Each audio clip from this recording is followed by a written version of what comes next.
Welcome to Striking Option, the show that reveals the options you have to better navigate markets. I'm Jeff Kilberg, and I'm joined today by Bob Icino. Hey there, Bob. Thanks for having me, Jeff. Well, Santa's sleigh seems frozen. Where is our Santa rally, pal? I don't know. I mean, if it's frozen, I guess we're not going to get one. You've still got all these binary events that are affecting the equity markets. The seasonality is important, but if these events are out of the way, it may not happen. Well, the volatility, we continue to see tremendous volatility in the U.S. equity market. Is that going to persist all the way through year end?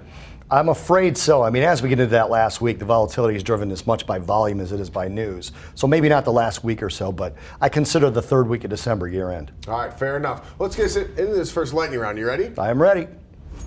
OPEC. Well, we have definitely been surrounding the whole OPEC news, production cuts, is there additional supply here domestically? What are your thoughts on the crude oil patch? It has been tremendously volatile in recent months. Yeah, the volatility is still kind of jacked up. Speaking of binary events, we had OPEC, we have Qatar leaving OPEC, we've got a Libyan supply outage.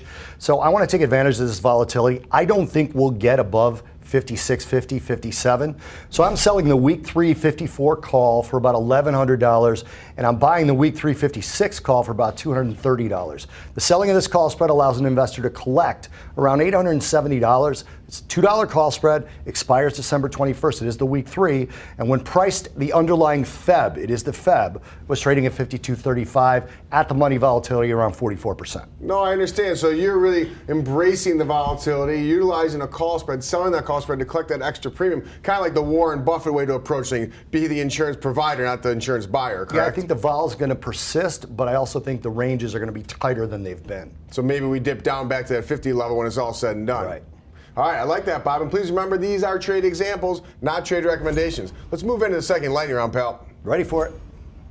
Santa Claus rally. Ho, ho, ho. Well, it will be interesting to see. We did see a nice buying opportunity off of the low, the newly established lows yesterday, but it seems to be that the market has a little bit of sluggishness, but that volatility you talked about, that's where I get really excited. What do you think about the E-mini S&P 500 as we do see just a couple of weeks left in the trading sessions? Well, one of the things about this particular bunch of selling that we've seen is that now we have more money on the sideline, record capital by some accounts. So I think you're right in taking the sort of example that you're going to go into. Well, in the trade example, I absolutely want it is a bullish trade example. I am anticipating Santa Claus will be coming down the chimney here. We will get a little bit of a Santa Claus rally. But at the end of the day, this trade example is selling a risk reversal. We talk a lot about risk reversal. So I want to, in the E-mini S&P 500, I want to sell the E-mini 26.25 end of the month put.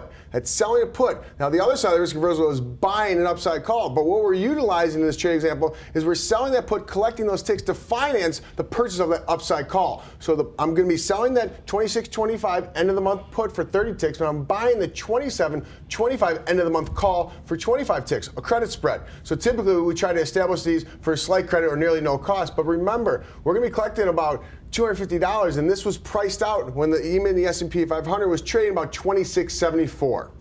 So what I really like about this is instead of trying to mitigate risk, you're showing how options can be used to take sort of a directional tact, but not really put that much at risk doing that, given, again, all the binary events that have been affecting markets. And to your point, 26.25, I'm happy to own the market there. So that's where it gets interesting. At 26.25, that's a level. We did see it bounce a little bit. We saw a substantial close above. So in these trade examples, you have to understand the technical levels that you can approach and capitalize in a situation where you have a credit spread on. And this is a really good example of that. Again, if we get, say, a trade deal, that's going to work out well. That trade example would benefit substantially from that. Well, Bob, thanks as always for hopping on Striking Options, and please tune in every week as we will continue to strike options.